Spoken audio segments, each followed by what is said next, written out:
Hello, welcome to episode 21 of MineTrek Down.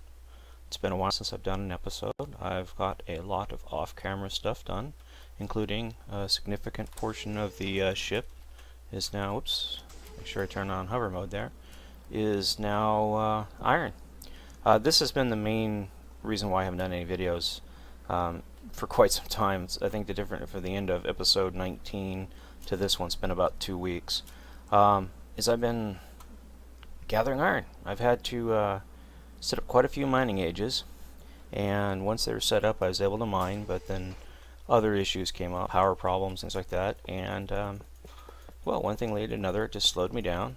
Doing this in legitimately is is quite an undertaking, even for such a small ship. I'm sure I could use different blocks, but I want to be able to use the open blocks painters to paint this. Again, I'll probably run out of iron blocks here real quick. So I didn't have that many to begin with before I started recording. I just wanted to start work on the hull here, or finish some work on the hull here, and then I can show you some of the other stuff that I've been working on. This video will probably go a little bit longer than the last one. Again, the last one was about 2 weeks ago. It may just recently been uploaded, or might even be uploaded with this video, or just prior to this video. I don't know. It just depends on my schedule. That's a magnum torch. It's what's keeping the bad guys at bay. And believe you me, they are some bad guys. Currently on Resonant Rise version 2.8.3.3, they've removed a few mods and have added a few mods. Most notably, I have a new rocket pack, okay, and we're out of iron. And you'll see it right down here. It's the Resonant Jet Pack. And I tell you, this thing's pretty damn nice. Well, the armored jet pack from Mekanism is my stable hovering platform, my all-around jump toy. This one is silent. It holds fuel for a very long time, and it has a nice hover feature, but over time it starts to fall down, which makes it not a real good. And you know, it's still great, but yeah, it still has a little quirks to it, little laggy issues and things like that. But yeah, there's the ship. She's almost done. I'll probably color the pylons. I don't know what I'm going to do with the pylons and the nacelles yet. I haven't really figured it out. But yeah, here's some more of these metallurgy brick blocks. Some work has been done. I expanded the reed garden. I don't know if I showed that in the last one. And I also expanded the pump, or the watermelon. And ooh, got some ender pearls. Let's go grab those.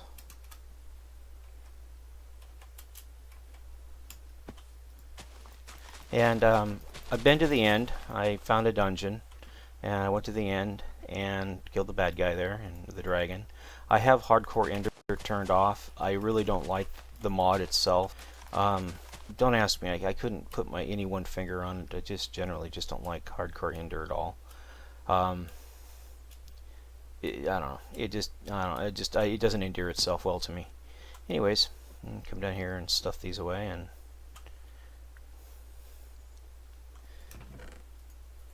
anyways, that's liquid glowstone. I have no idea what to do with it. I accidentally put glowstone in this. It started processing, so I put a tank up there and got it out. I have no idea what it does. I haven't even researched it, but it looks interesting. I also, this is a Darkcraft chest that I just used purple dye on to change it purple, and it's hooked up to a pulverizer for redstone. And this here is liquid XP.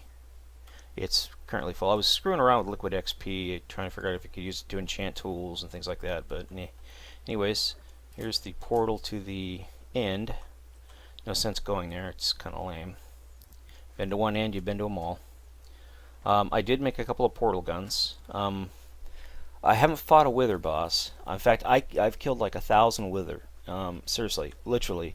I set up a skeleton spawner in the end just specifically to get wither skulls. I had you know, a tinker's set up tinker's construct, so that this was set up for just for this stuff here, for glass.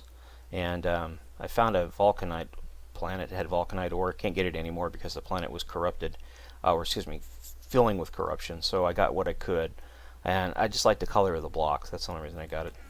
Yeah, I may never use them, but they're there if I need them. But I set up Tinker's Construct and made up a bunch of Tinker's Construct tools and stuff. Made up the sword, the shovel, the pickaxe. Also, while exploring, I came across a wisp spawner, and it had these two items in it. I also made up a hammer for this. So I haven't used these. These are from Thromcraft. And I made a couple of, like I said, I made 3 portal guns. I gave one to my nephew, who comes on the server every now and then and pesters me. But I went ahead and enabled this uncrafting table. And I made up a couple of grav guns. I stood in front of a pool, lightning hit, the grav guns became supercharged, and then I was able to reverse engineer them and get 3 nether stars.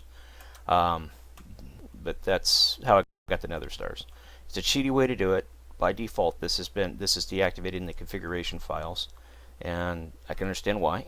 It's extremely cheaty, but I did. I killed, like I said, I had a skeleton spawner, and I had the best weapons possible, and I didn't get not one out of 1,000 withers killed. Not one, not a single one gave me a head. Okay, that sounded weird, but you know what I mean. Severed head, and that really just chopped my hide. So, and I needed a portal gun so that I could get between here and that base over there. Well, the nether portal sooner. I think I have Mist World book set up for it now, so I don't even have to use the portal. Anyways, I did some advanced setup, some more setup on this to sort out more materials. Now, instead of going in here, ooh, I got potash. Sulfur in any form, or sulfur blocks, go into here, into this pulverizer, into this, and of course it goes over here and joins the system. And I currently have 2 quarries going. The Ender quarry, or the Mekanism digital miner, it finished its 4th quarter mining session. In fact, I just took it down before I started recording. I have it in my Mekanism bag, so I was thinking about finding a new place for it. But sulfur comes in here, goes in here, gets processed, turned into this stuff, sulfur trioxide, which I have a big tank of down here. And then it combines with water vapor from this to form sulfuric acid, which comes over here and feeds these machines, which turn iron into iron slurry. And then iron slurry gets turned into clean iron slurry, which of course gets processed into, we'll see it hopefully here in a second, iron crystals, which come down through here, get parked in here. Currently I have this valve turned off because I like to build up a storage. This is just additional stored chemicals for the machines down here. And then they get fed into these machines here, and these turn them from crystal to something or other. And then basically what it does is it takes my ore and makes it 4 times processing. 1 ingot in, or 1 block in equals 4 ingots. And in just a minute and a half, 2 minutes from the time I started recording the video to now, I've got, with what was in the system, 2 stacks and a quarter of iron. I needed more power, so I went ahead and I built my first reactor. I've never built a reactor before. I watched an Akio the Builder tutorial on reactors with turbines, and I just decided, well, okay, well I think I could do that, so I went ahead and built my first reactor. I had no idea. I saw a Sage, or Sage, I don't know how you pronounce the gentleman's name, but he has a tutorial out, or not tutorial, but a PDF file out that lists reactors and their best efficiency. And this one here, for the size I had, looked like to be the best one. So I put down diamond blocks and the control rods in a X pattern here, and so on and so forth. And for the most part, oh, damn it. Well, I'll see you guys again in part 2 of episode 21. Thanks for watching. Bye.